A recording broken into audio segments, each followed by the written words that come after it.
Hey guys, welcome to this about channel. Subscribe to the channel if you haven't. Put the post notification for you to be notified.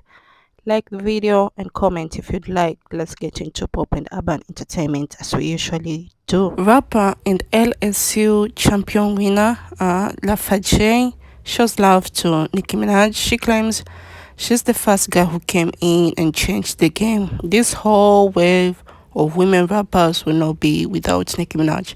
Now, to me, it's like Nicki Minaj kind of linked the old generation and the new generation.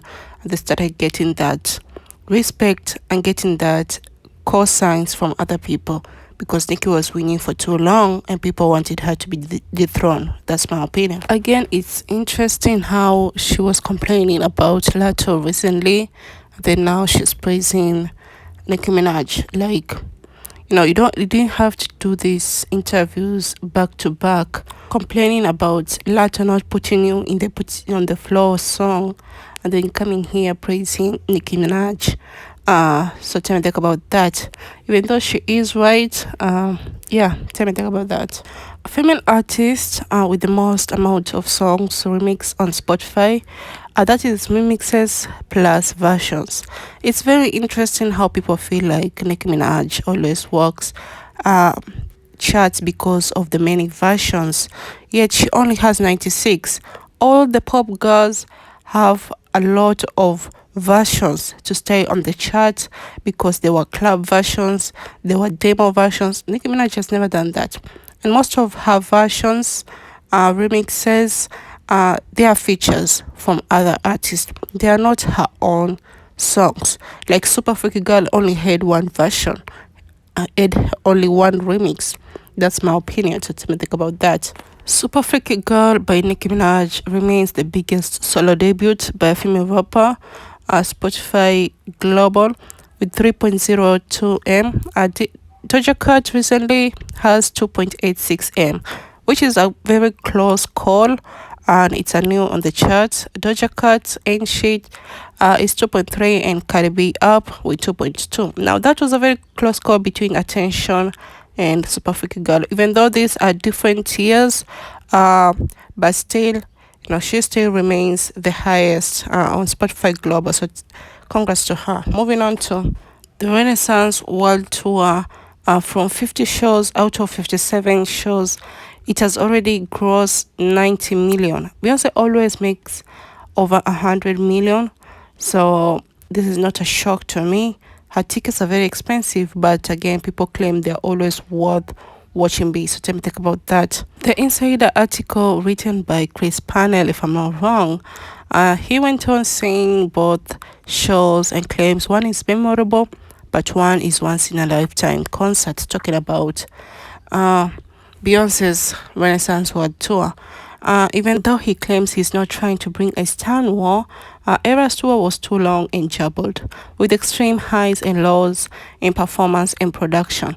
But she claims there's only one queen, and that is Beyonce. Now, people are digging, especially the Swifties from 2020, 2020, to and he is a Beyonce star, so definitely they are saying there is no way he could praise Taylor Swift Eras Tour. Now, to me, this article was not needed. It was disrespectful to both artists. That's my opinion.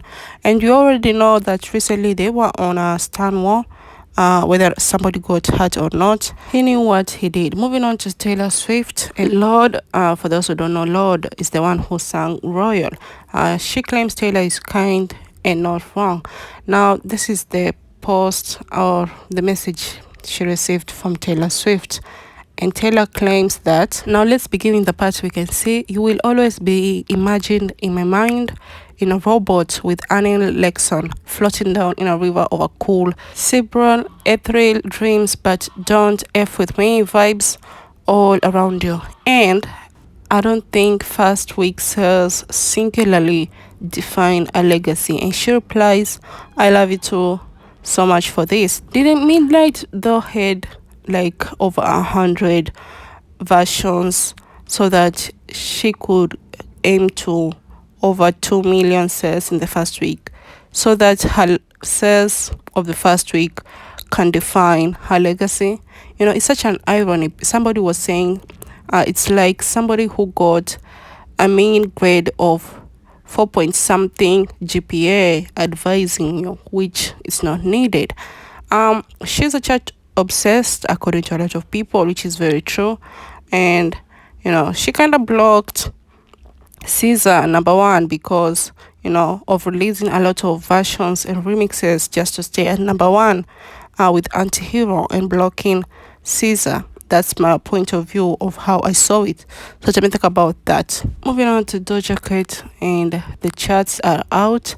Her Attention debuted at number 13 on global Spotify with 2.8 million streams. It also debuted at number 3 on US Spotify with 1.1 million streams. So congrats to her. She's the highest so far, followed by Red Ruby The Sleaze 1.6M, Area Codes 1.1, and What It Is, the solo version 1.1, and In Her Mood 106. So congrats to all of them for chatting. Moving on to Azaliea, had one or two things to say about Doja Cat. Now, there's a lot she said about Doja Cat. It's a whole post, but she does not believe Doja has the theater training, authentic anger needed to seemingly be the master of a genre she's trying to be, calling Doja Cat Doja Lama, a girl grew up in Cali because she sounds something like that. Her first album was better than what she is releasing now, and all that. So whether you like Azaliea or not, she will always have something to say about you, especially if you are in the media and you are quite big or growing to be beloved in the media. So even though she has her opinions to say, I feel like this is very different, the Attention music. So I'm expecting the whole album, Hellmouth, to be different. So tell me talk about that and Azalea's opinion. Moving on to Rihanna and her unreleased Puma Fitney collaboration, which was announced early this year.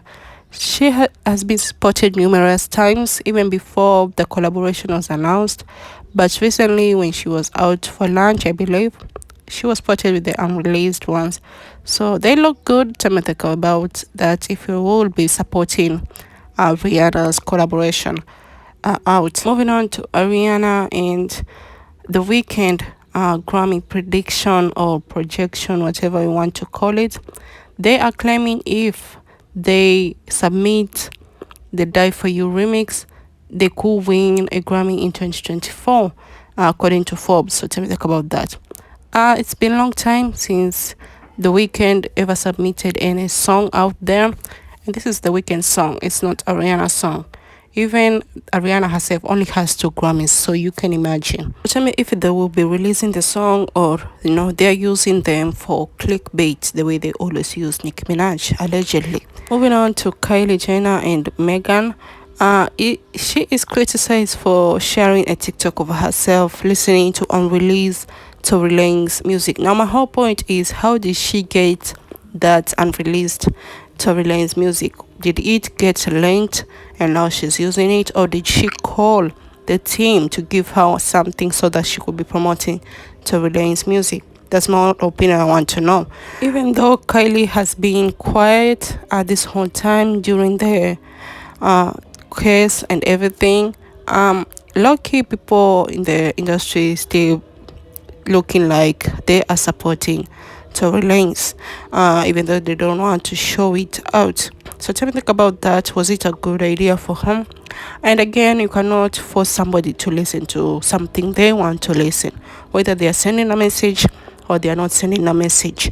So tell me think about that. On our last topic on the Kardashian, especially Kourtney Kardashian, she reveals she's pregnant at Blink 182's show in LA. So congrats to her. Hopefully this is real. Yeah, Kourtney has 3 kids, and the man has 2 kids, I believe. So this will be their 6th kid and first for each. So tell me think about that. Hopefully they're not using it as a clickbait to watch the show though. That would be wrong. So tell me think about today's topics if you don't mind. You all stay safe. Love you all. Thank you for watching. Bye.